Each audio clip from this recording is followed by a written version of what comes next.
Okay, this part of the discussion we're going to talk about the integrated heating and hot water system that we've designed for this house.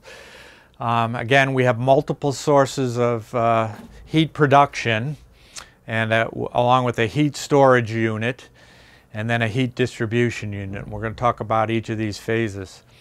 Primarily everything revolves around the heat storage unit. In this case we have heat transfer products, 80-gallon storage tank with a lot of other components that have been added to it. And we also have a smaller tank here to store solar thermal heat.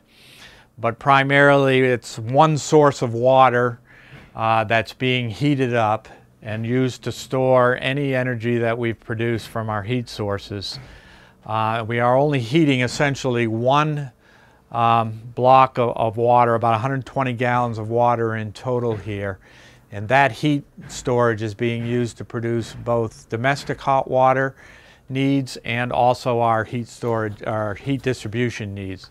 The space heating distribution is a hydronic system that the heat is distributed with radiant flooring. On the first floor we have a concrete slab, about 2.5 inches of concrete with PEX piping distributed through the flooring, and as the heated water is distributed through that, the floor itself becomes a heat storage medium. So it heats up slowly and dissipates slowly.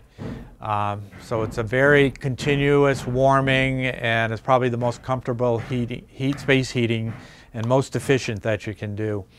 The second floor again has PEX pipe distributed in the flooring, but it's a special kind of flooring called warm board, which is essentially a 5/8 piece of plywood, 4x8 sheet of plywood with grooves cut in it for the PEX piping, and then a layer of aluminum over the top of that 4x8 sheet, including the grooves, so that the heat from the PEX piping can be distributed along the floor very evenly through the aluminum 3/8 inch piece of aluminum that goes across the top. So it's a very efficient, very low temperature heat distribution system, zone controlled, just like any other heating system would be in any other home. So now we're going to talk about the heat sources for the space and domestic hot water heating system, and they're multiple in this case.